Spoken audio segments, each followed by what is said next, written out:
Ici, il n'y a pas d'enlèvement. Ici, il y a des martyrs. Université X. 40.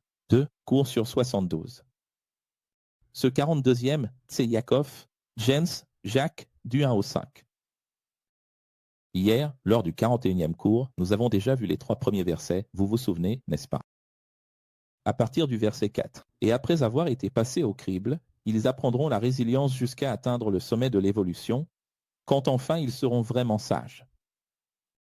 Votre Bible a une traduction très maladroite. Je n'ai jamais vu à quel point ce livre de Jacques est mal traduit. Pourquoi? En réalité, Jacques dit la même chose que Paul a dit là-bas dans Éphésiens 4. Oui, 12, mais avec des mots différents.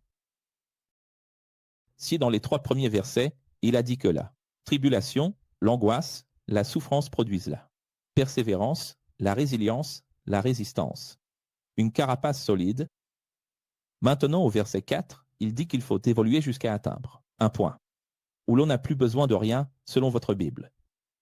Mais ce « plus besoin de rien » signifie avoir atteint la perfection. La perfection, c'est la justice, la compréhension. C'est cette personne qui ne crée plus de conflits, qui ne se décourage plus jamais. En d'autres termes, il est en train de dire ceci, la plupart des gens se découragent. Et celui qui se décourage, qui est inconstant, n'est pas évolué, n'est pas sage. Celui qui est constant, c'est le sage. Le sage doit être celui qui a encore des oscillations, c'est qu'il n'est pas encore arrivé, n'est-ce pas? Si l'un de vous manque de sagesse, qu'il le demande au Créateur, car il a toujours été dans la volonté du Créateur que nous soyons. Les sages, les évangiles citent souvent ce passage, n'est-ce pas? Très souvent. Demandez la sagesse à Dieu.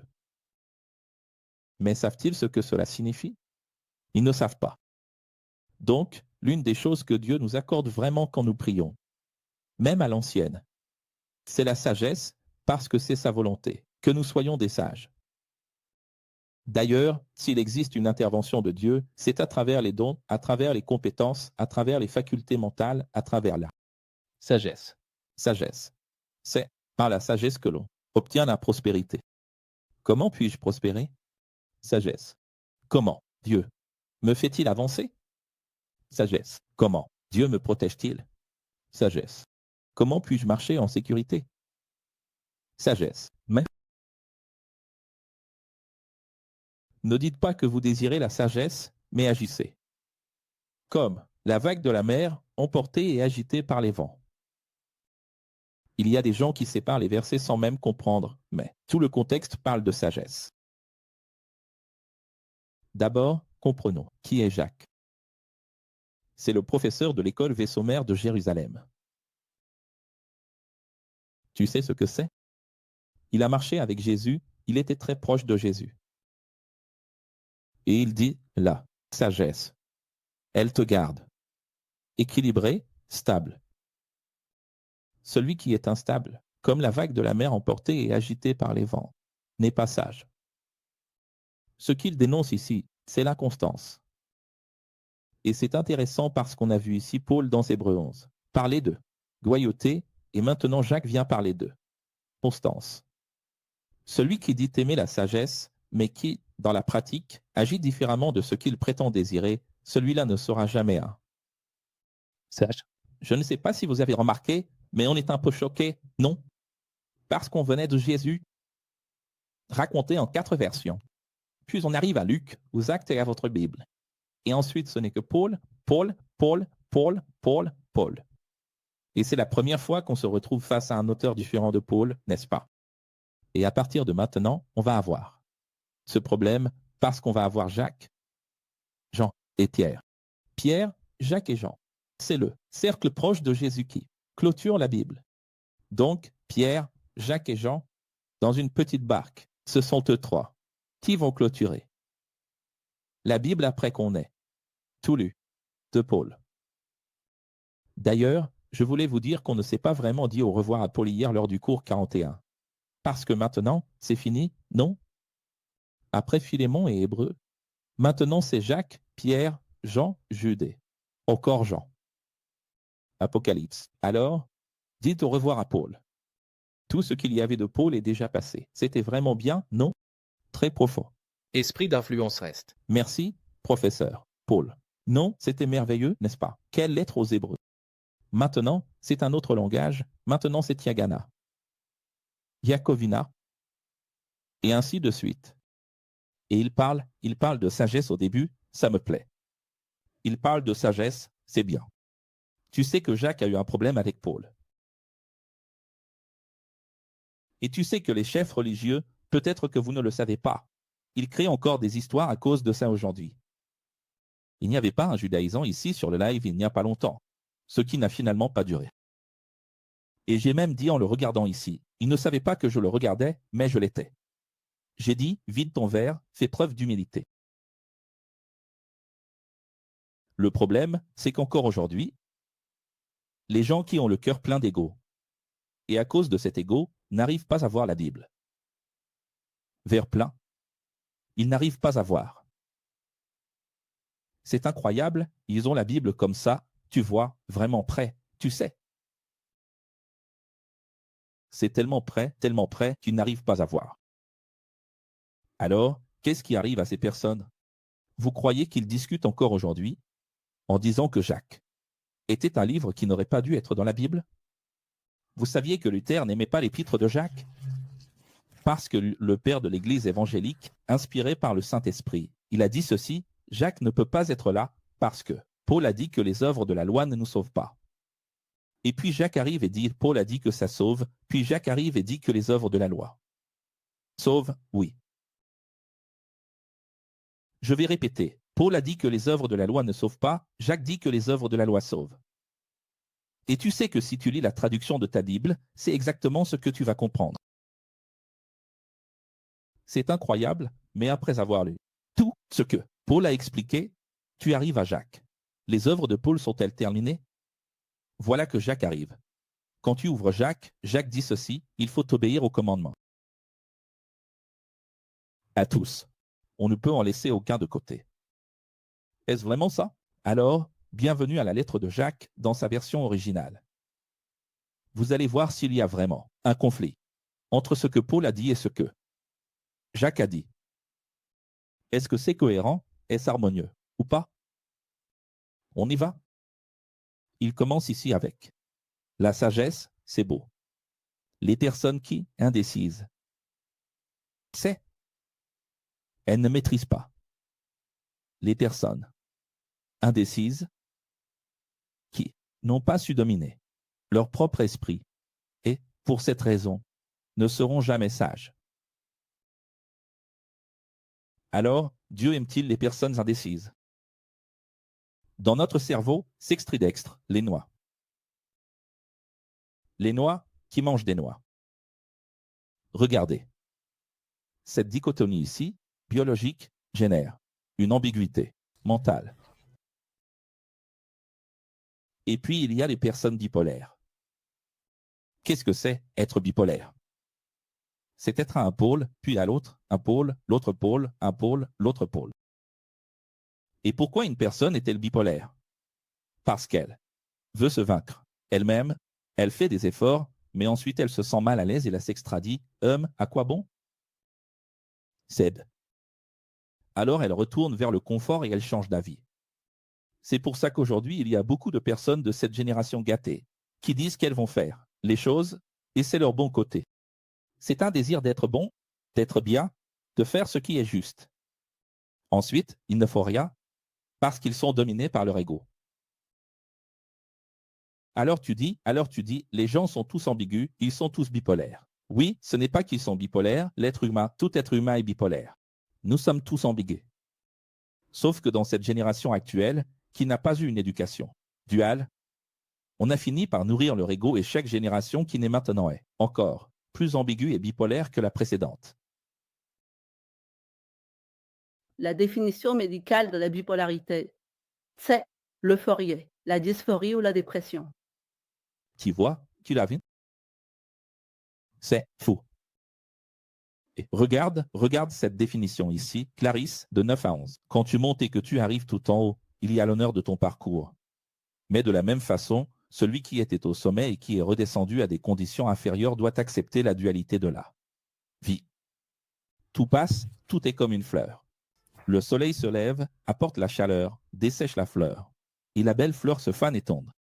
De la même façon, les riches se faneront et les pauvres grandiront dans la dualité de la vie. Il ne dit pas que tous les riches vont perdre leur argent, ni que tous les pauvres vont devenir riches. Il dit que c'est une balançoire, des montagnes russes, il parle de dualité. Et, croyez-le ou non, les pasteurs qui m'attaquent sur YouTube utilisent ce texte pour dire que Dieu est seulement bon, qu'il n'y a pas de mal en Dieu, que d'une même source ne peut jaillir à la fois de l'eau douce et de l'eau amère. Mais ils ne comprennent pas que tout le texte, dans son contexte, quand on le lit en entier comme je le fais, parle de dualité. En réalité, il est en train de prouver qu'il s'agit bien de dualité. Ce qu'il est en train de dire, c'est ceci, Dieu est dual, mais c'est à toi de choisir. À côté. Alors, vous avez remarqué ici qu'il parle des riches, n'est-ce pas? Et il a un problème avec ça, parce que, qui est Jacques? N'avons-nous pas eu l'épître aux Hébreux de Paul? Et maintenant, ce n'est pas Jacques pour les Hébreux? En réalité, Jacques est cet homme qui est entouré de pharisiens, de sadducéens, de la direction du temple, de la direction romaine. Il est fatigué. C'est un professeur qui est toujours entouré de gens riches et puissants qui le dérangent. Jésus n'a-t-il pas été dérangé pendant 3 ans et demi par des gens riches et puissants? Quand je parle de gens, je parle de la politique, du système religieux, des gens puissants. Sauf que Jésus, c'était 3 ans et demi et il est parti. Jacques, lui, n'est pas parti. Jacques est resté. Jacques est là. Regardez. 10, 20, 30 ans à gérer ces gens-là. Donc, cette lettre de Jacques, si tu la regardes dans son ensemble, de façon holistique, c'est une révolte de sa part contre les puissants. En fait, tout ce qu'il aborde dans cette lettre, du début à la fin, c'est contre les gens puissants. Si tu la lis de travers, tu pourrais croire que c'est une lettre communiste, socialiste, marxiste, qu'elle ne parle que des pauvres. Mais ce n'est pas de ça qu'il s'agit, c'est bien plus profond dans le texte original. Vous avez aussi remarqué, quand il est question ici de monter et de descendre, ça ne ressemble pas à ce qu'on enseigne ici, n'est-ce pas? Que lorsque tu atteins le sommet, tu dois redescendre. À mi-montagne avec empathie, ça ne te rappelle rien? Tu t'en souviens, hein? Seuls régneront, ceux qui resteront, loyaux jusqu'au bout. En réalité, nous ne sommes pas directement mis à l'épreuve par le Créateur, car nous avons la liberté de choisir. Donc, nous sommes mis à l'épreuve par nous-mêmes, par notre ego, qui nous séduit en essayant de nous entraîner avec lui.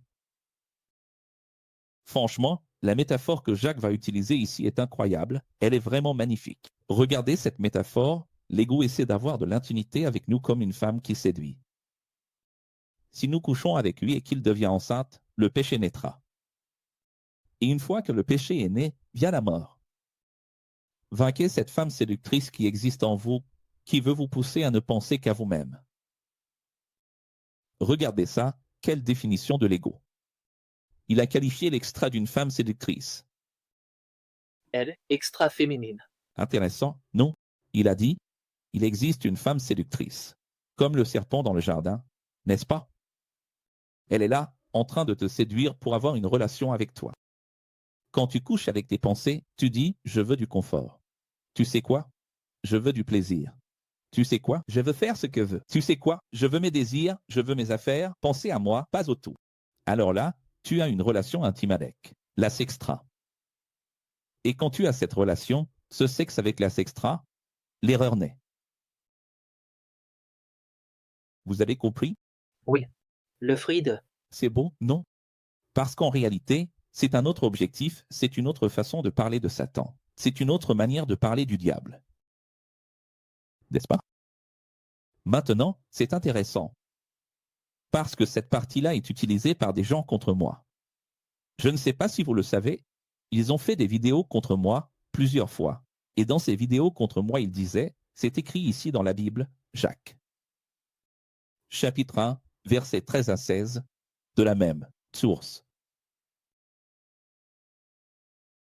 Il ne peut pas sortir d'une même source de l'eau amère et de l'eau douce. Donc, Dieu n'est pas mauvais. Dieu est bon. Mais qu'est-ce que le texte dit vraiment? Le texte dit que nous ne sommes pas tentés par Dieu. Alors tu te demandes, mais alors, Matthieu chapitre 4, qui tentait Jésus, alors? Il dit, celui qui nous tente. C'est notre propre chair, nous-mêmes. Celui qui nous tente, dit-il, c'est notre convoitise. C'est notre jalousie. Alors, de quoi parle-t-il? Notre sexualité, notre ego. Tu comprends? Donc, oui, il faut comprendre parce que la traduction est tronquée. En réalité, il ne parle pas de cela, en hébreu. Jacques écrit en hébreu. Jacques n'écrit pas comme ça, et Dieu ne tente pas. D'autant plus que Dieu a mis tout le monde à l'épreuve, Dieu a mis Job à l'épreuve. Dieu a mis Abraham à l'épreuve. Dieu a mis Noé à l'épreuve. Oui ou non? Oui. Comment Dieu ne tenterait-il pas alors qu'il a mis à l'épreuve tout le temps? Tout est tentation. Même le serpent, depuis le début, dans le jardin, était une tentation. Alors, comment Dieu ne tenterait-il pas? Ce serait incohérent. Tu peux voir, je te mets au défi, ouvre ta Bible à ce passage et lis. Il est écrit, Dieu ne tente personne. Comment Dieu ne tenterait-il pas, les amis, si la vie elle-même est une épreuve? Tout ici est un test. Si toutes les lettres de Paul disent, vous traversez des épreuves, vous êtes testé et vous devez être approuvé. Comment Dieu ne tenterait-il pas? Tu vois bien à quel point la traduction est mauvaise. Ce n'est pas ce que Jacques a dit. Ce que Jacques voulait dire, c'est ceci, ne pensez pas que Dieu nous tente, sans nous donner le droit de choisir. C'est dans ce sens-là qu'il a manqué la traduction. C'est pour ça que je l'ai formulé comme ça, regarde. Regarde comment je l'ai formulé. Nous avons la liberté, c'est-à-dire le libre arbitre, tu es l'arbitre du jeu, c'est toi qui siffles ton match. Et tu choisis de faire le bien ou le mal. Avons-nous ou non le choix? Oui. Donc, Dieu a fait le test, mais nous avons le choix. Le professeur Aquilo va faire le no. Fear, qui est presque comme nu et culotté ou skid game ou. Dis-moi d'autres. Les 100 ou Lost ou no limit, tout ça. C'est survivre à la GT, mais c'est la GT. De la résilience personnelle. Le professeur Aquilo va faire The Apprentice version Trump ou celle de Roberto Justu. Mais c'est quoi Trump? C'est quoi The Apprentice? C'est le test des Aquilo, le filtre des Aquilo. Ceux qui doivent apprendre à être, à devenir des leaders. Mais même si c'est mon filtre, pour votre évolution, ce n'est pas moi qui vais vous juger.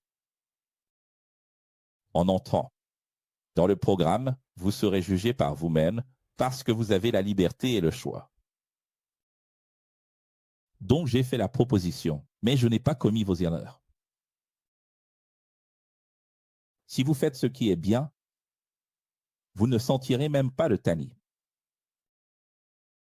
Mais si vous ne faites pas ce qui est juste, alors vous allez dire, le professeur Aquilo est en train de me juger.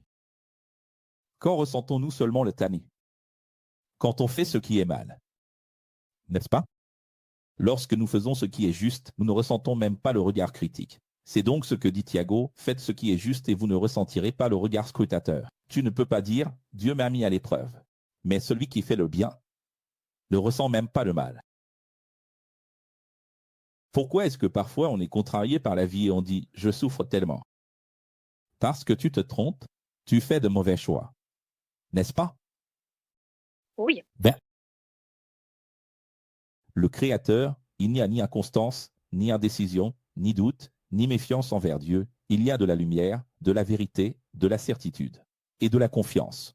Alors regarde, si on devait prendre ce texte-là, ce serait un mensonge parce que ce texte dit « En Dieu il n'y a pas d'ombre », mais chaque fois que Dieu s'est manifesté dans l'Ancien Testament, il y avait de l'ombre. À l'époque de Salomon, au Sinaï. D'ailleurs, les évangéliques eux-mêmes chantent « Dieu est dans les cendres ». Alors, comment Dieu ne serait-il pas dans les ombres? Il n'y a pas d'obscurité en lui. Comment ça? Non. Si la Bible, tout l'Ancien Testament, dit qu'il était dans les ténèbres, qu'il est omniprésent dans les ténèbres. Comme si 80% de tout ce qu'on ne voit pas était de la matière noire. Alors, c'est ça que Jacques est en train de dire? Non. Ce que Jacques dit, c'est ici, regarde. Il ne parle pas d'ombre, littéral. Il parle d'ombre, au sens métaphorique. L'ombre, c'est comme quelque chose que tu as du mal à voir, à comprendre. Il utilise les vagues agitées. Il utilise l'ombre. Ce qu'il veut dire, c'est ceci. Ce qui est cohérent, c'est la lumière. Ce qui est incohérent, ce sont les ténèbres. C'est juste une métaphore. C'est juste une métaphore. Parce que c'est dans le langage prophétique cette idée que si tu n'es pas ferme, tu es dans les ténèbres. Car la lumière est toujours synonyme en hébreu de sagesse, de compréhension, de fermeté. Et celui qui est dans les ténèbres trébuche. Il a du mal à avancer. N'est-ce pas? Écoutez tout le temps. Et voilà que le pasteur vient me réprimander et dire que les gens ne comprennent pas la Bible. Écoutez tout le temps et ne parlez qu'au bon moment. Et ne vous mettez presque jamais en colère, car la colère mène à l'injustice. Donc il faut écouter à 100%. Ne parler qu'au bon moment. Et se mettre en colère presque jamais. Tu vois, Dieu n'interdit pas ta colère. Mais il faut faire attention à la colère, il faut ravaler sa colère et la surmonter, parce que la colère provoque. L'injustice, elle produit. Par conséquent, surmontez-vous et valorisez la vérité que vous entendez. Écoutez. Parce qu'il parle d'écouter tout le temps. D'être prêt à écouter. Es-tu prêt à écouter? Mettez en pratique ce que vous apprenez et ne soyez pas seulement des auditeurs en vous trompant vous-même. Et ici, il commence à parler de la véritable religion. La religion, c'est relégare, relier à nouveau l'homme à Dieu, reconnecter l'homme à Dieu parce qu'il s'adresse à des Hébreux et les Hébreux se disaient religieux du judaïsme. N'est-ce pas? Il dit ceci, il est en train de dire, ça ne sert à rien d'écouter encore et de ne pas mettre en pratique. D'abord, il a dit, prêt à écouter, car beaucoup de gens n'écoutent. Même pas. Et il y a ceux qui écoutent facilement, pendant des heures et des heures, mais qui ne mettent pas en pratique. Quelqu'un écoute et ne met pas en pratique, il se trompe lui-même. Celui qui écoute la parole mais ne la met pas en pratique ressemble à un homme qui regarde son visage dans un miroir. Et après s'être observé, s'en va et oublie aussitôt son apparence. Regardez donc la métaphore. Jacques est doué pour les métaphores. C'est l'hologramme, c'est le miroir, c'est notre image. On se regarde dans le miroir, d'ailleurs, n'importe quoi, et on n'arrive pas à s'en souvenir. Combien de fois tu te réveilles et essaies de te souvenir de ton rêve sans y parvenir? Les couches de la conscience. Tu n'arrives pas à te souvenir du rêve, n'est-ce pas? Tu as vu quelque chose qui était si clair pendant que tu dormais, puis tu te réveilles et tu n'arrives plus à t'en souvenir. Il dit que la personne qui ne met pas en pratique est comme ça. Mais l'homme qui écoute avec toute l'importance qu'il faut l'enseignement de la vérité qui apporte la liberté, met en pratique ce qu'il a appris. Car on oublie ce qu'on a appris que si on ne à accorder de la valeur. Alors il y a des gens qui vont être tristes, professeur, je n'ai pas une bonne mémoire, alors je suis fichu. Ce n'est pas ce qu'il est en train de dire. Il dit que la personne qui oublie, la personne qui ne met pas en pratique, ce n'est pas un oubli de mémoire, ce n'est pas une question de QI ou de capacité. Cognitive, c'est oublier dans le sens de ne pas se rappeler de mettre en pratique, de ne rien faire par rapport à cela. As-tu appris? Et qu'est-ce que tu as fait par rapport à ce que tu as appris? Rien. Concrètement, au final, qu'est-ce que tu as fait? Pour les écoles, qu'est-ce que tu as fait? Dans l'unité, qu'est-ce que tu as fait? Que as-tu produit? Regarde. Beaucoup se disent fidèles et religieux, mais leur langue n'a jamais été maîtrisée et cela se trompe eux-mêmes. Leur religion n'a aucune valeur. Le fameux, tristement célèbre Jacques 1h26, pour préparer à Jacques 1h27, qui est le seul passage de toute la Bible qui parle de la véritable religion de Dieu. Quel est le titre de l'émission d'aujourd'hui et du cours d'aujourd'hui? Donc, beaucoup se disent fidèles et religieux, mais ne maîtrisent même pas leur langue. Ces personnes se trompent elles aussi. Dieu n'a pas de religion, mais s'il fallait dire quelle serait la religion de Dieu, je dirais aider nos élèves, les moins favorisés, ceux qui ont vraiment besoin d'aide, et vivre de manière juste avec une bonne moralité sans jamais gagner sa vie de façon malhonnête par la corruption ou la fraude. Qu'est-ce qu'il est en train de dire? Quelle est la véritable religion pour Dieu? Est-ce le judaïsme? Non. Est-ce le christianisme? Non. Est-ce l'islam? Est-ce le bouddhisme? La véritable religion, c'est de se souvenir des personnes qui ont vraiment besoin d'aide, celles qui marchent à nos côtés. Pourquoi? Quel est le sens de se réunir avec des gens bien? Au nom de Jésus, si on ne se soucie même pas de savoir si ces personnes ont besoin d'aide. Donc, à cette époque, vous savez que Jacques était professeur dans une école très défavorisée. Vous vous souvenez d'Agabu dont nous avons parlé dans les Actes? Vous vous souvenez de la grande famine qui a frappé la Judée? Vous vous souvenez des collectes que Paul a faites à Thessalonique, à Philippe, avec les Philippiens? Philippe, Thessalonique. C'est. Macédoine. Oui, Macédoine. Corinthe, oui, il a demandé de l'argent, n'est-ce pas? 2 fois il a dit, vous n'aidez pas, vous avez tellement d'argent, contrairement à ceux de Thessalonique, qui en ont peu. Et pourtant les Thessaloniciens ont aidé bien plus que vous. Et toutes ces collectes qu'il faisait, sous la supervision de Tite, oui, avec la mission confiée à Tite de transporter cet argent. C'était pour qui devait-on l'apporter? La Judée. Et qui était le professeur là-bas? C'était lui, l'auteur, Jacques. Alors voyez, c'était une « enfin ». Vous comprenez pourquoi Jacques a écrit cette lettre? Pourquoi était-il aussi révolté contre les riches et les puissants? Vous avez compris pourquoi il a écrit cette lettre universelle qu'on appelle lettre à toutes les écoles. Parce que, imaginez quelqu'un qui s'occupe d'une multitude d'élèves pauvres, dans la misère, et qu'à cette époque-là, une famine a frappé la Judée. Vous savez ce que c'est 3 ans de famine? Vous savez ce que c'est 3 ans de famine? Et devoir distribuer de la nourriture à ces personnes, prendre soin d'elles, sans avoir d'argent?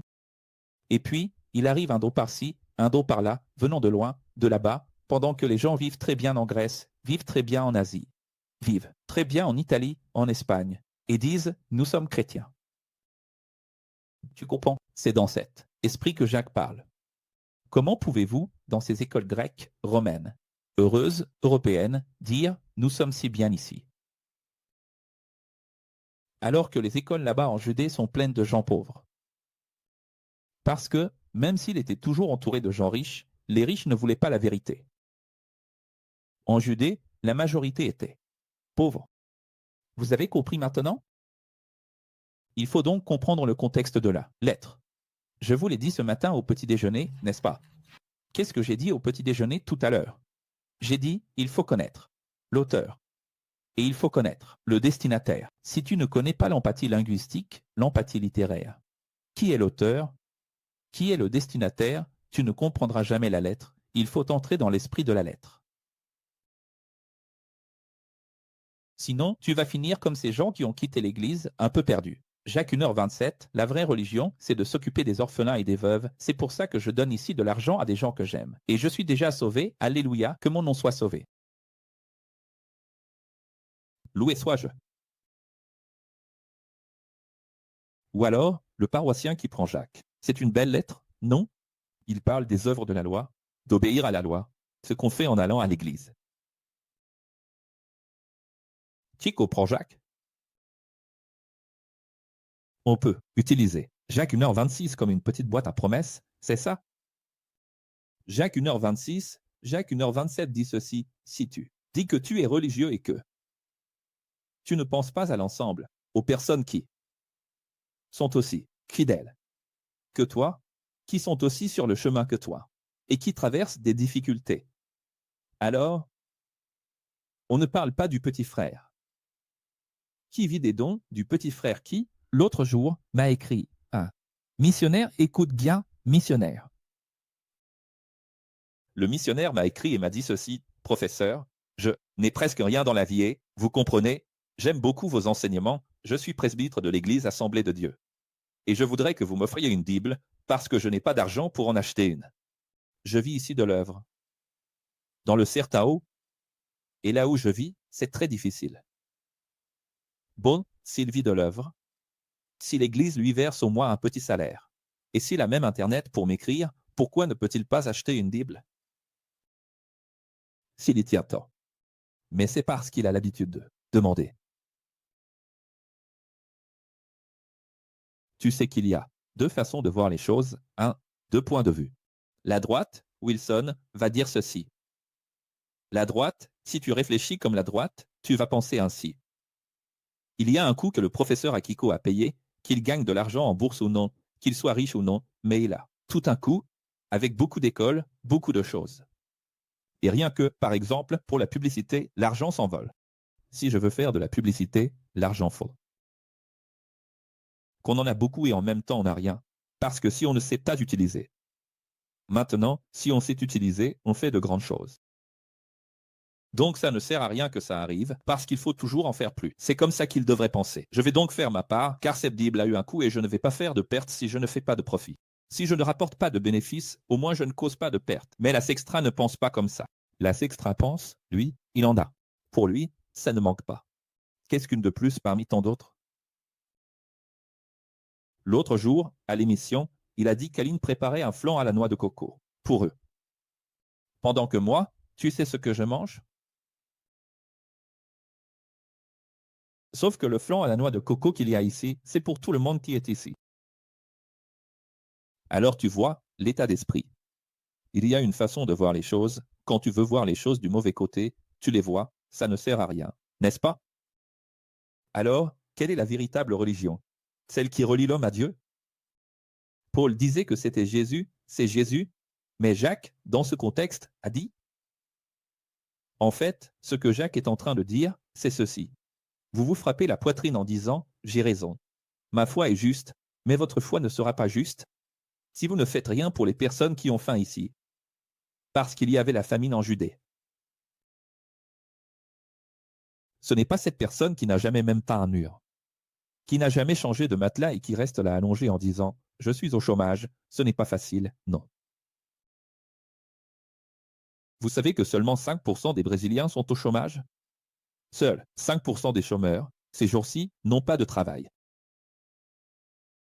Ils n'en ont pas. Alors tu arrives chez lui et tu dis « Mais regarde, avant recrute, Ford recrute, tous les supermarchés recrutent. Ah, en supermarché, je ne travaille pas. Pharma, en pharmacie, je ne travaille pas, je ne vais pas rester là sans rien faire. » Mais pourquoi? C'est toi-même qui dis que je dois prioriser la spiritualité.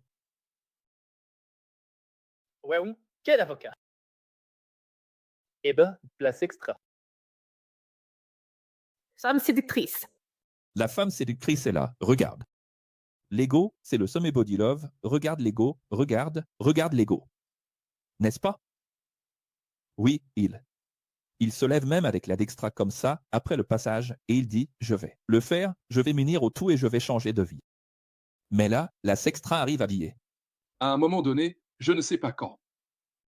Et là, la sextra arrive habillée en rouge, elle est là et dit « Viens haut, lis avec moi. Allonge-toi juste un petit peu plus. »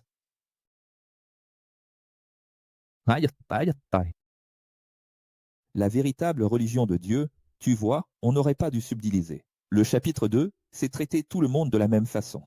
Sans distinction, sans préférence, sans privilège ou. Favori.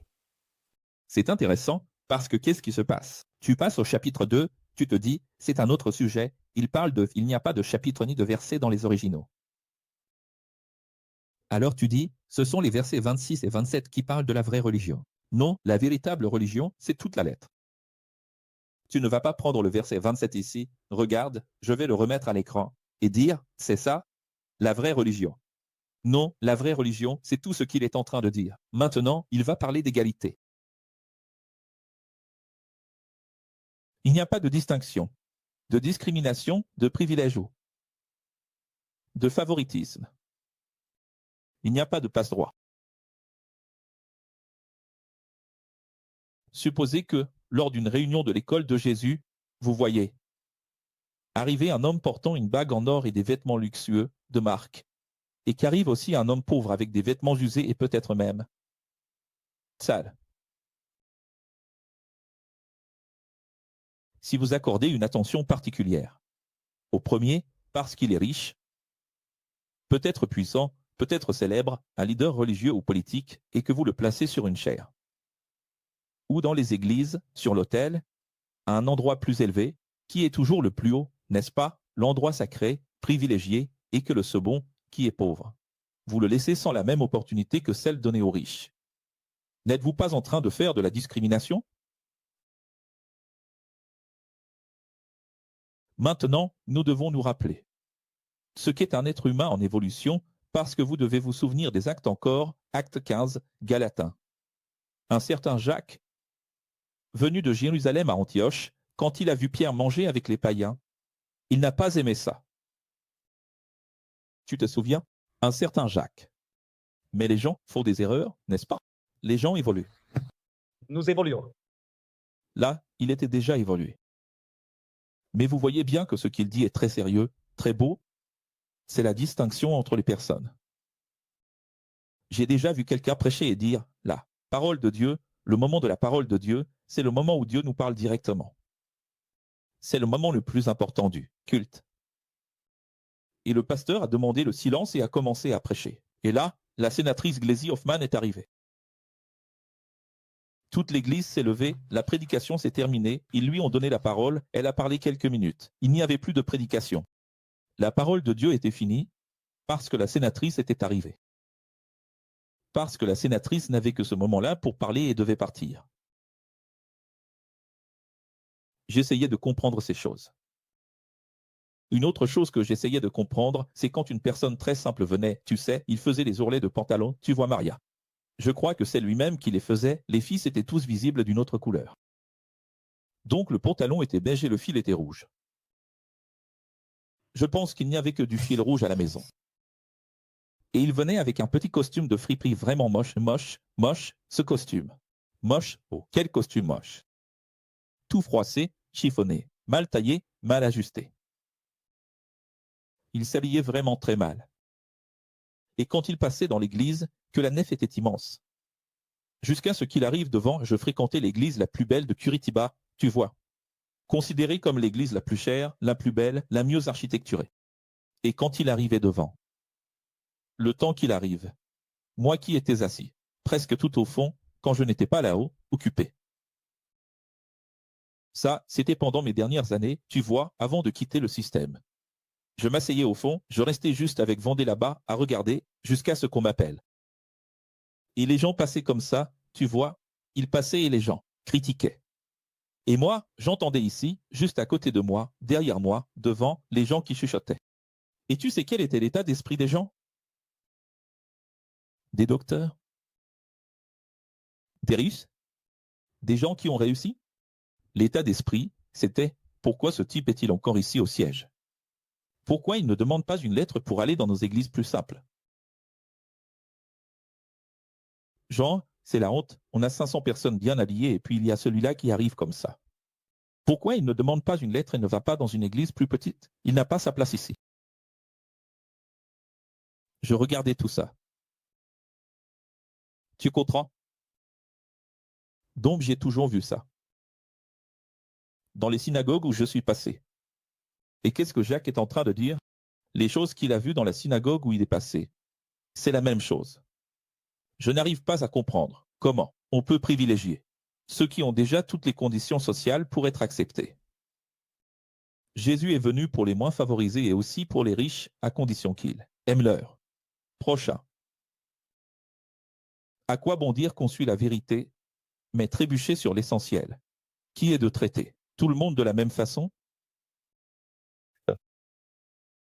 Tu as compris ce qu'il est en train de dire?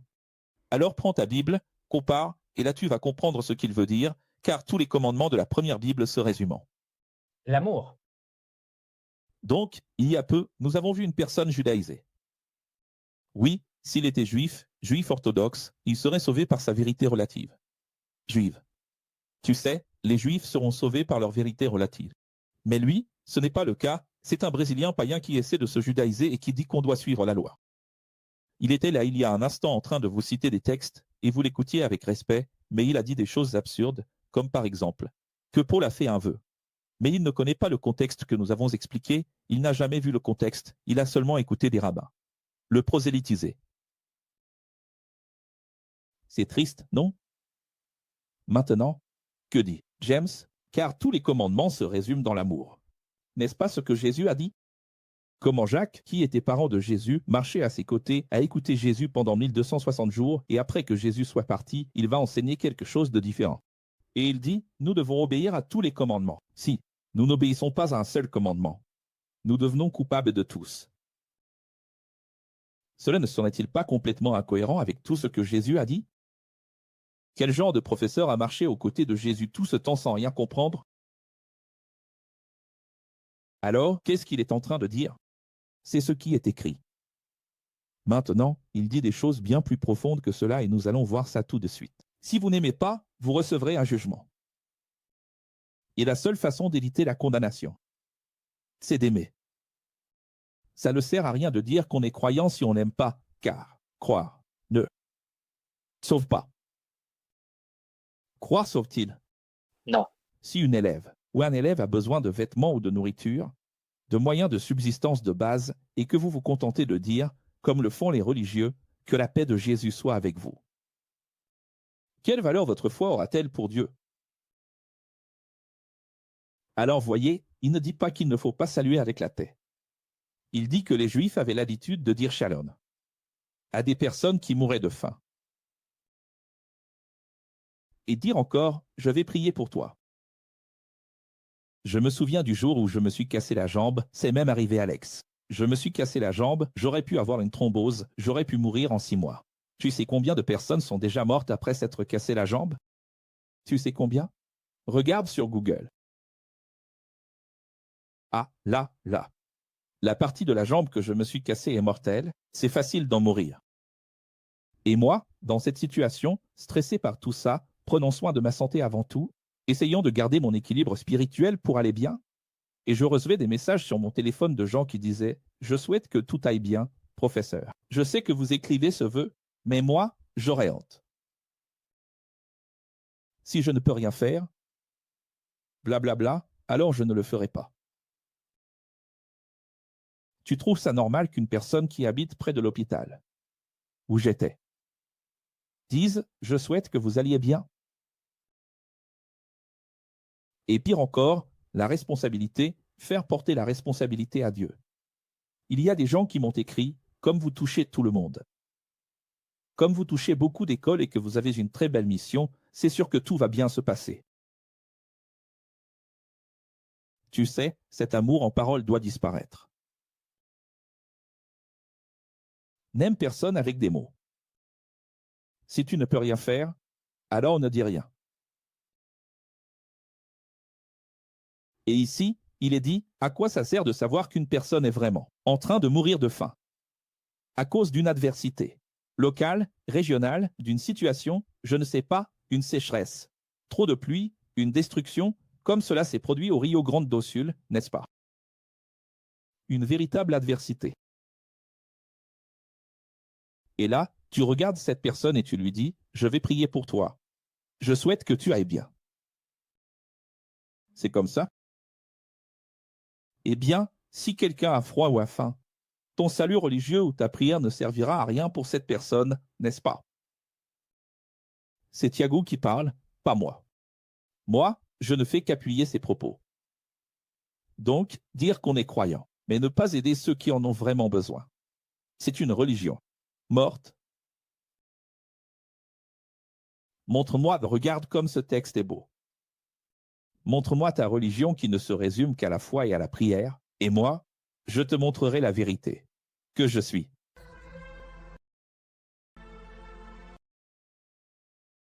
Et je te montrerai la vérité que je suis, prouvée par des actions.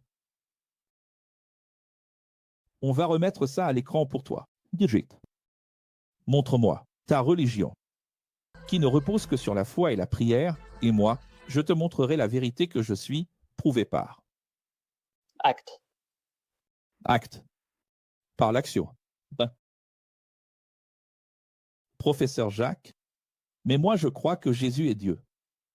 Même les démons, les esprits mauvais, croient à cela.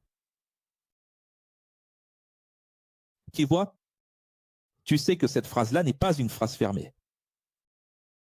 Cette phrase, tu peux la remplacer par plein d'autres choses. Ah, mais je suis croyant, j'ai une croyance, je suis baptisé, j'ai le Saint-Esprit, il y a plein de phrases. Non, j'ai fait le catéchisme. Remplace par la phrase que tu veux. Dieu a accepté la religion d'Abraham parce que sa religion n'était pas une religion de foi, mais d'action. Il a offert son propre Fils au Créateur, tout comme Paul l'a enseigné aux Hébreux, ici aussi Jacques. Dans son épître, dit, dans la vie d'Abraham, croire et agir allait. Ensemble. Écris ça, tu dois écrire ça dans ta vie, il faut le tatouer dans ton âne. L'imprimer. Dans ton esprit, écrit comme ça, croire et agir doivent aller, ensemble. Croire et agir doivent aller, ensemble. Tu vois, Bérien témoin de Jéhovah, qui est là. Donc, parce que ce en quoi tu dis croire n'a de valeur que si tu agis en accord avec ce que tu dis. Clive. Avec ce en quoi tu dis croire. Ici, on parle un peu de vérité relative, non? Dieu prend en compte ce qui est vrai pour toi. Abraham croyait et agissait d'une telle manière que le Créateur l'a appelé mon ami. Regarde ça. De même, Rahab, la prostituée. Non seulement elle a dit qu'elle suivait la vérité à laquelle elle prétendait croire, mais en prenant de grands risques. Elle a accueilli des espions, les a aidés à obtenir des informations militaires et à s'enfuir. C'est-à-dire, elle croyait et agissait. Elle croyait et agissait. Qu'est-ce qu'elle a fait? Ah, je crois. C'est tout ce qu'elle a dit? Je crois. Je vais juste suivre ici un rituel, une prière, un baptême, et voilà, tout est bon. Elle a pris des risques. Tu sais que c'est la seule personne dans toute Jéricho qui a accueilli 2 espions infiltrés. Tu le sais, non? Le prix à payer aurait été sa mort et celle de toute sa famille, sans aucune pitié. Elle a risqué la mort, prouvant qu'elle aimait la vérité. Elle voulait changer de vie ou pas? Elle voulait changer de vie complètement, pour toujours. Tu sais ce que c'est? C'est ça. La personne, vous savez, vous, c'est quoi une preuve d'amour? La preuve d'amour, c'est la mort. L'amour et la mort, ils vont ensemble. Celui qui aime va jusqu'à la mort. Alors, l'amour, c'est la mort. De nos jours, les gens disent qu'ils aiment, mais jamais, hein, mais rien, rien qui s'approche même de l'idée de la mort. De la même façon que le corps sans esprit est mort, la croyance, ce que tu dis croire, sans acte qui prouve la foi, est morte aussi. Bah, Donc, quand l'Église a un credo, il est en train de combattre le credo des religieux juifs ou de n'importe quel religieux, parce que son livre est universel. Aujourd'hui, pour nous tous, qu'est-ce qu'il est en train de dire? Le corps, s'il n'a pas d'esprit, il est mort. L'ordinateur, s'il n'a pas de système d'exploitation. Un téléphone portable sans Internet. Et à quoi ça sert de parler? Parler, parler, parler, parler de tant de choses dans telle ou telle langue, et regarde. Quelle action as-tu qui prouve ta foi? Jacques III, élève des écoles de Jésus, ne soyez pas nombreux à vouloir être maîtres, car vous savez que nous, ceux qui enseignons, seront jugés avec plus de rigueur. rigueur. Tu vois, tout est dans le contexte, n'est-ce pas? À Timothée, à Tite, Paul a dit, c'est très bien de désirer être maître. Et ici, ça semble antagoniste, c'est pour ça que Luther a eu ce problème. Luther disait, enlève Jacques de la Bible. Mais ce n'est pas antagoniste. En réalité, là-bas, dans ce contexte, Paul disait, c'est bien d'être maître. Et ici, il dit, ne cherchez pas trop à être maître. C'est-à-dire, ce n'est pas qu'il ne faut pas le vouloir, mais il faut être réaliste. As-tu la préparation, la conscience nécessaire pour cela? D'abord, il faut avoir de la compétence, car, au fur et à mesure que l'on avance, l'exigence augmente. Et cette exigence ne vient pas seulement de Dieu, elle est aussi de l'ordre de la conscience. Elle vient de l'intérieur de soi. Nous sommes tous des hommes et nous commettons des erreurs. La meilleure façon d'atteindre la perfection, c'est de commencer par contrôler nos paroles en sachant parler seulement au bon moment. Quand on met un mors dans la bouche des chevaux pour qu'ils nous obéissent, on peut contrôler tout l'animal. Prenez aussi les navires comme exemple. Bien qu'ils soient grands et poussés par de forts vents, ils sont dirigés par un tout petit gouvernail, selon la volonté de leur pilote. Le corps est le navire, votre langue, et le gouvernail. De même, la langue est un petit organe du corps, mais elle se vante de grandes choses. Voyez comme une grande forêt peut être incendiée par une simple étincelle. De même, la langue est comme un feu. À première vue, elle semble n'être qu'un membre de plus du corps. N'est-ce pas? On dirait bien. Mais cela peut mettre de nombreuses personnes dans une vie infernale, y compris la propriétaire de la langue elle-même. La personne elle-même. Et là, votre Bible dit enfer. Alors la personne va penser qu'il s'agit de l'enfer, là, au centre de la terre, comme elle l'a appris à l'église. Mais il ne parle pas de ça, il parle d'embraser, d'enfer, de la catastrophe qu'une langue peut provoquer dans la vie des autres et dans sa propre vie, dans la sienne. Faire de la vie un enfer. L'homme maîtrise tous les animaux, mais rares sont ceux qui parviennent à maîtriser leur propre langue. De la langue incontrôlée sort un venin mortel. Et aujourd'hui, il n'y a pas que la langue, il y a aussi les petits doigts nerveux. Les doigts qui tapent. Et dans 5, 10 ans, ce sera quoi? La télépathie. Dans 5, 10 ans, tu n'auras même plus besoin de parler. Pour commettre une erreur. Pour mettre le feu à la vie de quelqu'un. Tu n'auras même plus besoin de taper ni d'écrire. Il suffira de penser. Et là, ce que Jésus dit s'accomplira littéralement, il suffit d'y penser pour l'avoir déjà fait. Oui, cela va vraiment s'accomplir à la lettre. L'ère de la télépathie à partir de 2030, ah, quelle folie ce sera! Avec la langue, vous pouvez dire du bien ou du mal, mais vous devez être juste, et les justes sont constants, ils ne disent pas du bien et du mal de quelqu'un. En même temps, le même jour, le même mois. Soit vous dites du bien, soit vous dites du mal. Soit vous utilisez votre bouche pour aider, soit pour détruire. La bouche est comme une source, et une source ne peut pas jaillir à la fois de l'eau douce et de l'eau amère. Un figuier produit des figues, pas des olives. Donc personne ne change. Celui qui utilise sa bouche pour détruire, l'utilisera toujours pour Détruire. détruire. Il est impossible qu'un figuier se transforme un jour en olivier. Comme ça. Ils ont prié pour l'arbre.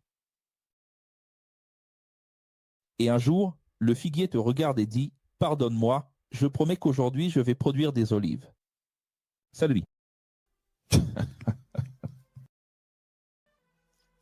Qui est sage et intelligent parmi vous, qu'il montre sa sagesse par des actions bonnes.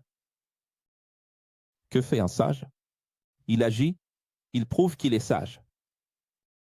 Mais ceux qui sont encore blessés, remplis d'envie, dominés par l'ego, ce comportement n'existe pas dans la vie d'un sage.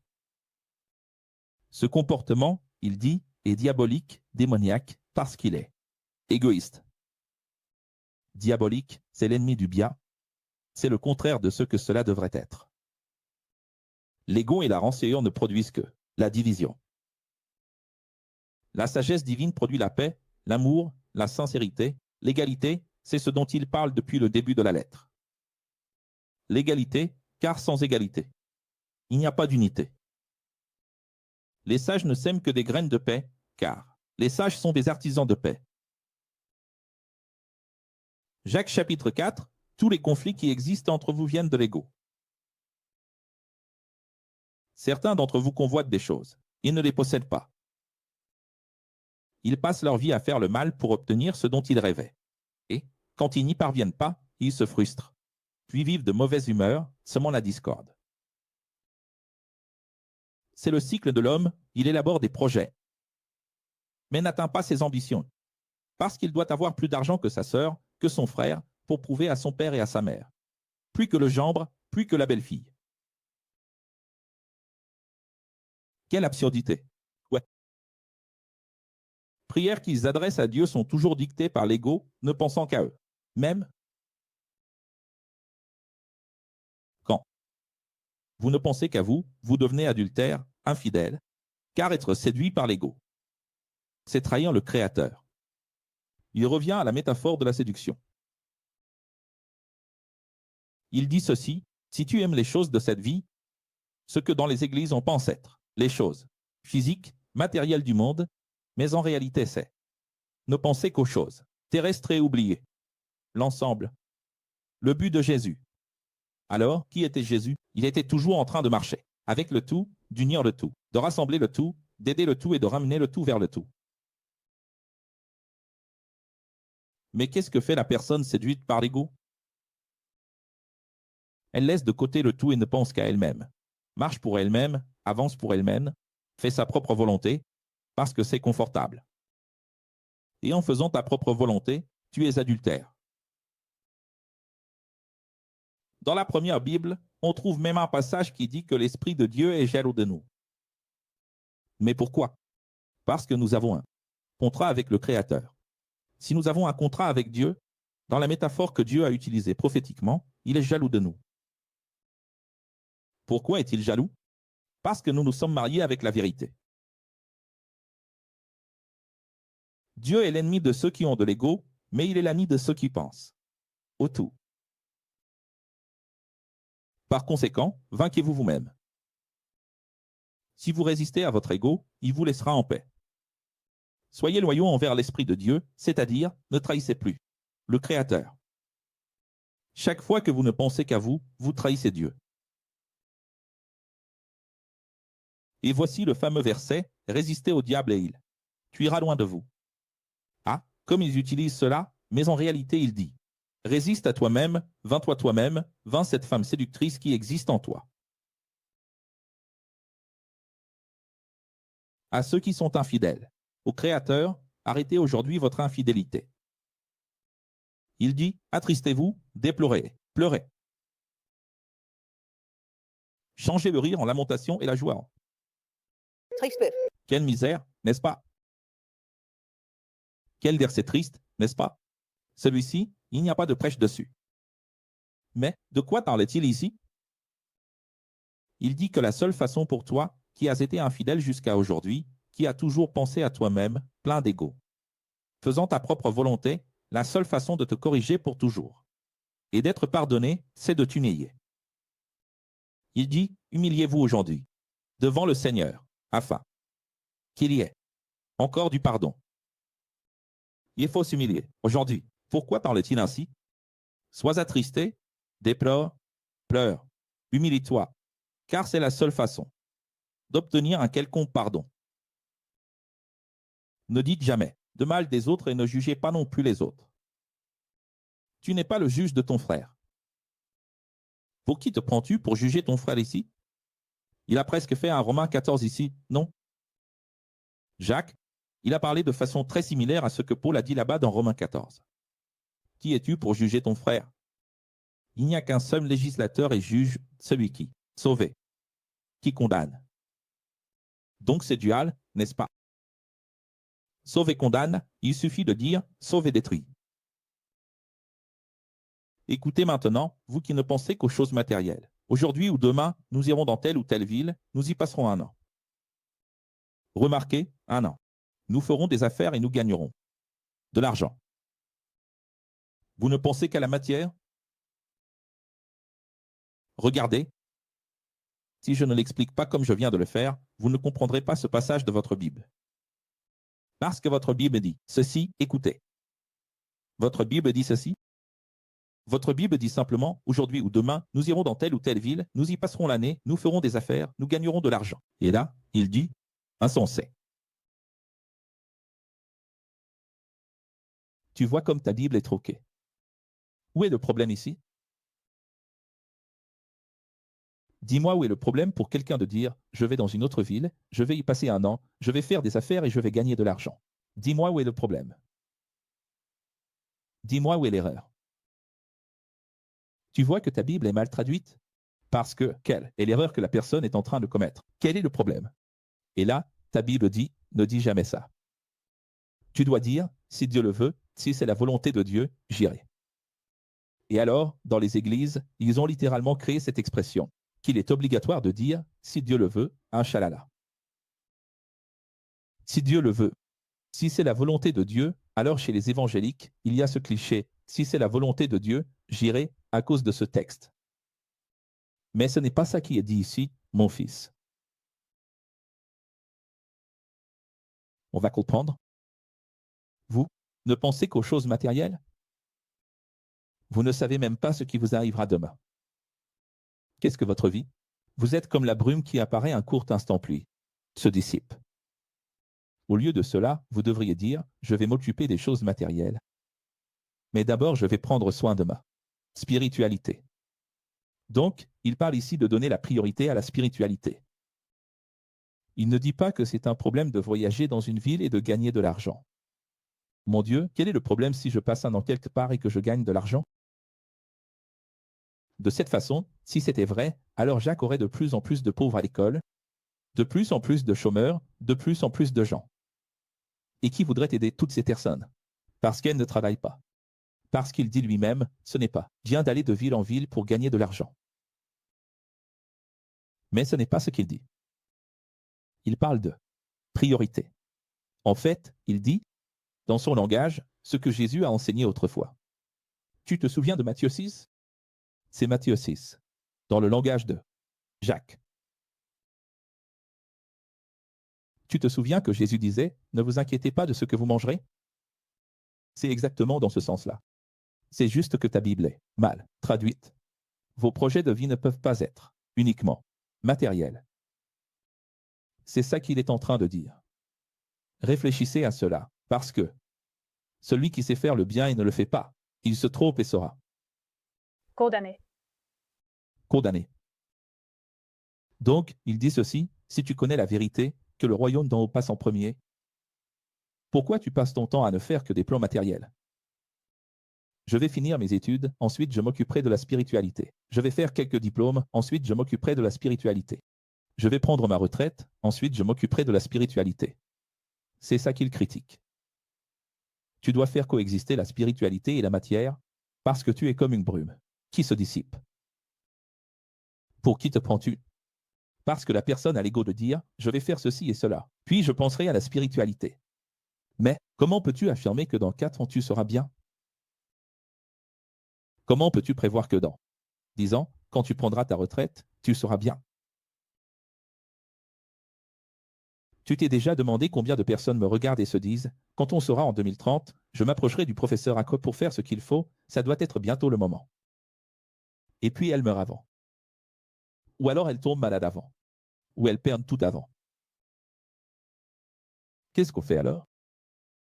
Et pire encore, même si tu ne perds pas tout, même si tu es en pleine santé, que tu as bien profité de ta vie comme tu le voulais, quand tu arriveras en 2030, ça n'aura plus aucune valeur.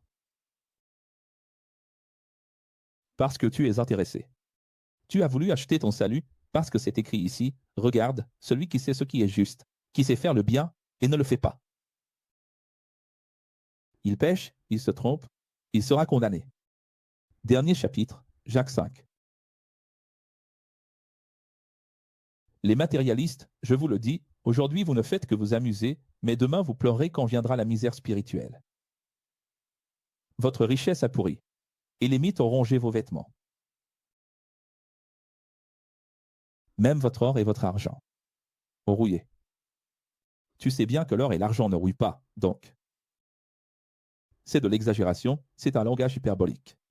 Et la rouille en sera le témoignage contre vous et, comme le feu, elle dévorera votre propre chair. Vous avez accumulé des biens en ces derniers jours. Félicitations.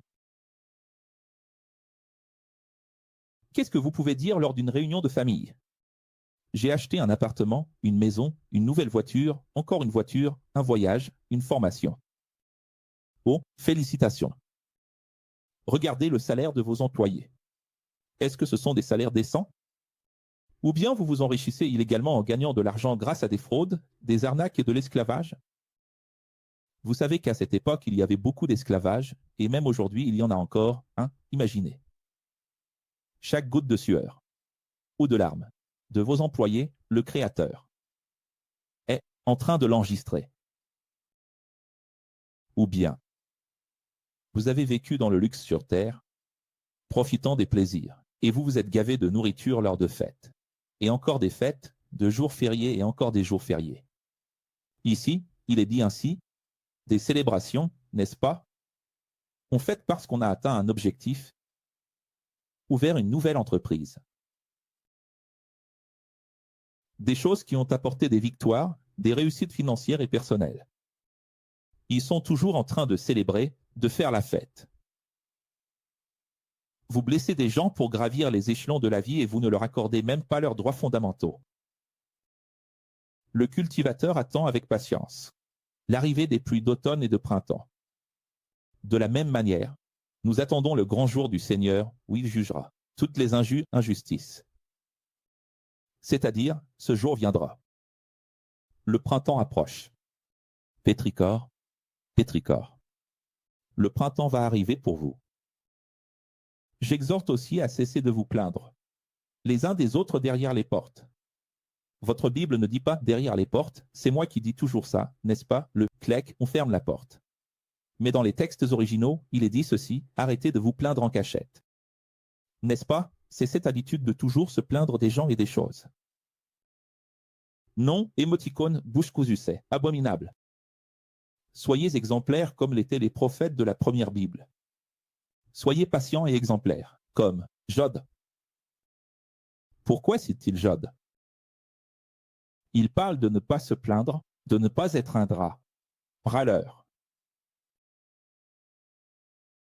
Respectez vos engagements et tenez vos promesses, afin de ne pas être condamné. Beaucoup de ce qu'il a dit dans toute cette lettre concernait l'honneur, la parole donnée, la fidélité au contrat, exactement, comme nous l'avons vu dans le dernier cours avec Paul aux Hébreux, mais dans le langage de Jacques, n'est-ce pas? Pour finir, je conclus en disant, parmi vous, y a-t-il quelqu'un qui souffre? Qu'il médite et réfléchisse, qu'il souhaite des jours meilleurs devant le Créateur. Y a-t-il quelqu'un qui se sent heureux? Qu'il chante, joue de la musique, danse. Dianka. Qu'est-ce que la personne triste doit faire? Rappelez-vous que je vous ai déjà appris, n'est-ce pas, à travers d'autres métaphores. En fait, ce n'est pas seulement une métaphore, c'est littéral. Je vous ai dit, tu es triste? Qu'est-ce que je vous ai appris? Va à la mer pour décharger cette énergie. C'est vrai ou pas? La mer est ça, salinité. Tu es triste? Va à la mer. Mets les pieds dans l'eau, dans le sable. Tu reviendras mieux. Regarde le ciel, la lune, les étoiles, le soleil. Tu es heureux? Va à la montagne. Monte en haut de la montagne, tout en haut, et tu reviendras bien aussi, n'est-ce pas? Y a-t-il quelqu'un parmi vous qui est malade? Apportez de l'huile, du vin et de l'eau, des remèdes. Mais il y a aussi le parallèle qu'il fait avec la première Bible. C'est-à-dire, s'il y avait l'onction de l'Ancien Testament, il parle des Hébreux, il y avait aussi l'onction du Nouveau Testament. Quelle est cette onction? Allons-y. Si c'est quelqu'un qui ne connaît pas la vérité, les enseignants peuvent prier pour le malade et il peut être guéri et ses fautes seront pardonnées. Alors allons-y, qu'il révèle.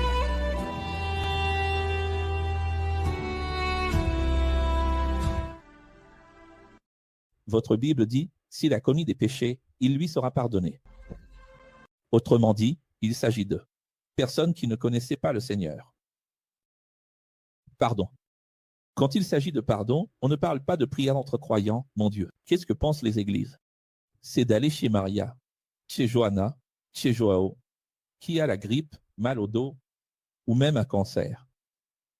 Rester à prier croyant pour croyant, chrétien pour chrétien, élève pour élève, fidèle pour fidèle. C'est ça. Il parle du pardon des péchés. Il parle de quelqu'un qui ne connaît pas la vérité. Ce Jacques a marché avec Jésus quand Jésus priait, en disant « Tes péchés sont pardonnés ». Il disait cela à ceux qui connaissaient déjà ou à ceux qui ne connaissaient pas. Il ne connaissait pas. Pour ceux qui ne connaissaient pas, mon fils. Alors, à l'époque où le Créateur intervenait encore pour confirmer le messianisme de Jésus, pourquoi? Dieu intervenait il autant.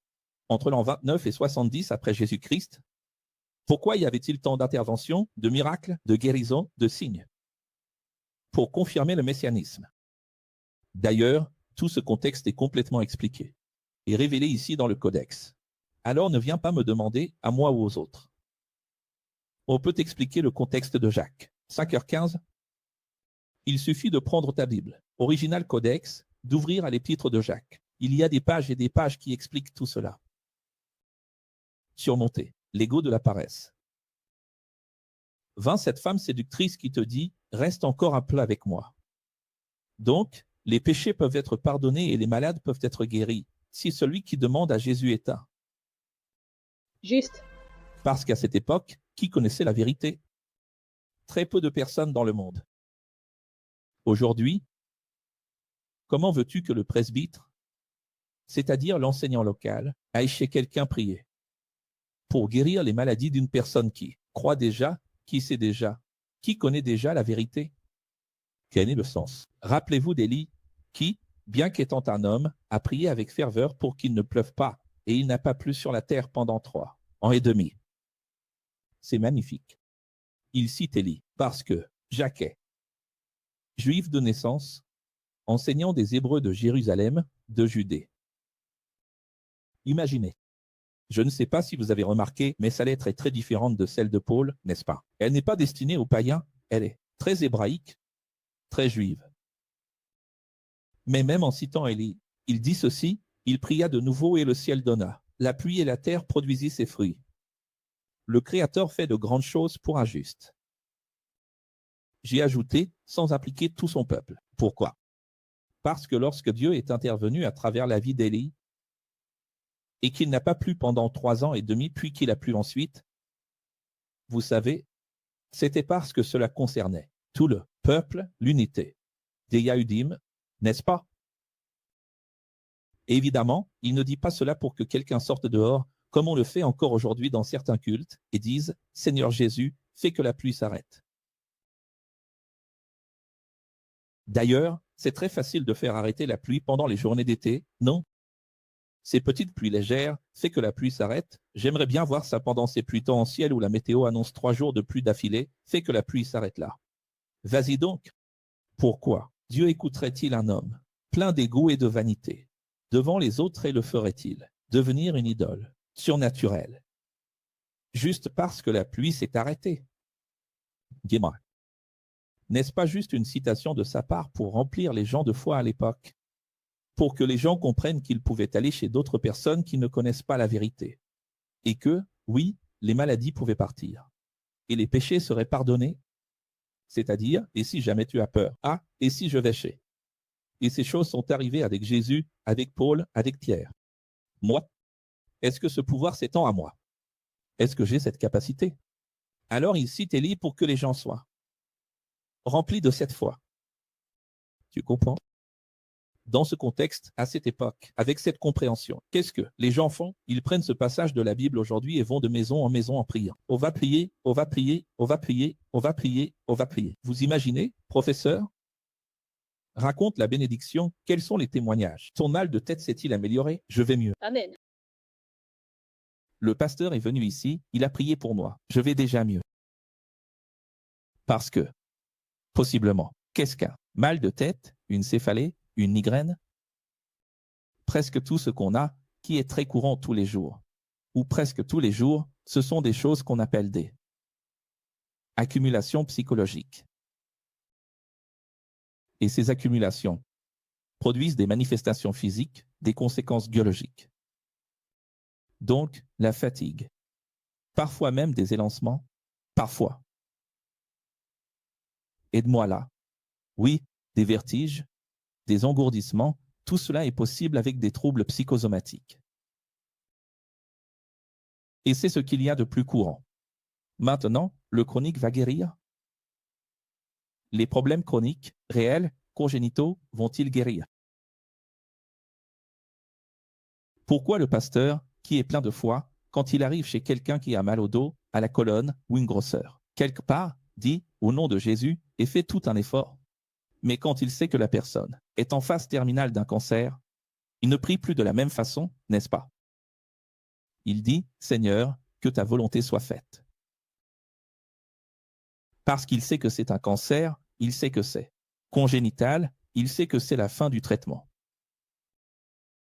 Alors la prière change, n'est-ce pas, pour ne pas se ridiculiser. N'était-il pas censé prier avec la même foi et lancer le même défi? Hein? Alors les gens ne comprennent pas les choses, c'est difficile. Mais vous avez compris. Si quelqu'un s'égare loin de la vérité et que l'un d'entre vous parvient à le ramener à la raison, sachez que cette personne, en plus de sauver cet individu, se sauve elle-même dans la mathématique de Dieu, car cela compte, c'est positif. Vous avez compris?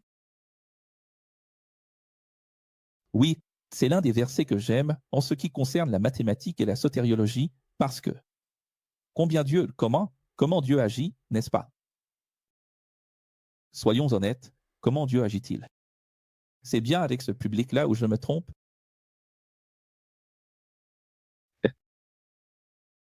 Ce public est le public que j'ai eu en 2021.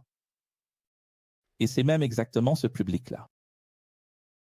Je ne sais pas ce qui s'est passé, mais il y a 2000 personnes qui regardent. 2000 familles. Oui, j'ai ouvert YouTube ici, c'est ce qui est affiché. Je ne sais pas, je pense que c'est à cause du titre. Le titre? Ou alors c'est à cause de Trump, non? Depuis que Trump a gagné, tout le monde dit on va revenir, on va.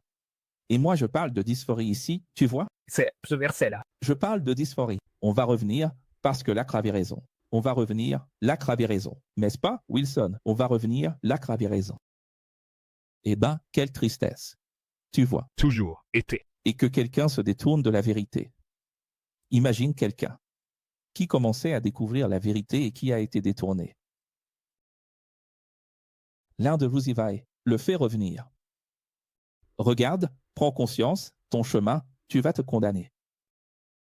Cette personne, en plus de sauver cet individu, parce qu'elle l'a ramené sur le bon chemin, pardonne aussi ses péchés. Alors voyez qu'il parle du pardon des péchés, quelqu'un va dire, le pardon des péchés est dans l'huile, le pardon des péchés est dans la main, le pardon des péchés est dans le presbytre et dans l'homme, le pardon des péchés est dans le professeur local qui impose les mains, ou dans la prière. Mais en réalité, où se trouve le pardon des péchés? Dans notre repentir, la métanoïa de conscience, notre décision. Et le principal qu'il a dit dans toute la lettre. Agir, agir et agir, car c'est notre action qui compte et qui efface les dettes. Et l'une des actions, c'est d'avoir de l'empathie, faire match nul, un partout, deux partout. Allez, là, où quelqu'un s'égare et pensez à cette personne. Y a-t-il quelque chose de plus beau pour Dieu que quelqu'un qui ne pense pas à se sauver lui-même? Mais c'est pas vrai. Vous savez, hein, si un tremblement de terre survenait ici, dans le vaisseau mère, qui se sauverait lui-même? Et qui sauverait quelqu'un d'autre? Si un tremblement de terre avait lieu en ce moment à Aracaju, là-bas, allez, mettons Aracaju, à l'écran. Où est Aracaju? Aidez-moi là. Hein, un tremblement de terre à Aracaju maintenant, hein? Arsoliabi. Qui se sauverait lui-même et qui sauverait l'autre? Parfois, on ne peut pas juger quelqu'un qui cherche à se sauver lui-même, parce que, selon la situation, selon ce que tu as perçu, il n'y a rien d'autre à faire. Mais parfois, tu peux sauver quelqu'un, une ou deux personnes, et les emmener dehors. Il y a ces histoires tellement belles, n'est-ce pas, d'enseignantes qui Il y a une fusillade dans la salle de classe. Et elle se met devant et donne sa vie pour les enfants, pour les élèves. C'est beau ou pas? Et personne ne lui rend hommage. Cette femme et sa famille ne recevront même pas 0,1% de ce qu'a gagné Neymar, de ce qu'a gagné un combattant de MMA. Son nom n'ira même pas sur la place de la ville. Mais c'est elle la plus grande héroïne du pays. La seule qui mériterait vraiment des hommages, n'est-ce pas? Donner sa vie pour tous les élèves. Et qu'est-ce que Jacques est en train de dire ici? Il n'y a rien de plus beau pour Dieu, cela va jusqu'à pardonner les péchés, que de se soucier du salut de l'autre. Et tu sais où se trouve la plus belle chose dans le métier d'enseignant? Dans le fait d'être professeur, c'est que le professeur fait cela tout le temps. Il pourrait penser à lui, mais il passe son temps à corriger les autres parce qu'il ne veut pas que les autres n'atteignent pas là où lui va arriver. Il n'y a rien de plus beau que, au lieu de me sauver moi-même, vous sauvez-vous. Il n'y a rien de plus beau que de savoir que tu vas bien, que tu vas y arriver. Vous avez confiance en votre force. Tu sais que tu vas faire des efforts, tu as toujours été une personne juste. Mais tu sais qu'à côté de toi, il y a des personnes faibles. Et qu'est-ce que tu fais? Tu es prêt à emmener d'autres personnes avec toi. Y a-t-il quelque chose de plus beau que de se soucier de voir quelqu'un tomber et d'aller le relever? Oui ou non? Je te demande, quand tu vois quelqu'un tomber, qu'est-ce que tu dis? Qu'il aille se faire voir. C'est son problème. C'est ça? En fait, il a commencé le chapitre précédent en disant ça, vous avez remarqué? Il a dit, ne cherchez pas trop à devenir professeur. Mais qu'est-ce que c'est beau d'être professeur, parce que le professeur, il fait ça tout le temps, il se soucie du salut des autres. Ce qu'on trouve le plus sur Internet, dans les écoles et les cours par-ci par-là, dans ces immeubles que tu vois. Au centre de ta ville, prends la rue principale de ta ville, tu verras, institut machin, école truc, école, technique, professionnelle. Alors tu arrives là, ici, on révèle tout. Puis tu tombes sur une chaîne YouTube, suis tel cours, tel atelier. On te promet de tout révéler. Tu paies et on ne révèle rien du tout. Mais un vrai professeur doit tout révéler. C'est magnifique, cela vous sauve. Et cela vous condamne aussi. Maintenant, vous savez tout. Et comme l'a dit Jacques dans ses mots, celui qui sait faire le bien et ne le fait pas. Chers amis de Dieu, cette lettre de Jacques était magnifique. Et ensuite, maintenant, Jacques, Pierre et Jean se sont accomplis. Et puis, l'Apocalypse. Au revoir, tout le monde. Au revoir. Au revoir. Ici, il n'y a pas d'enlèvement. Ici, il y a des martyrs.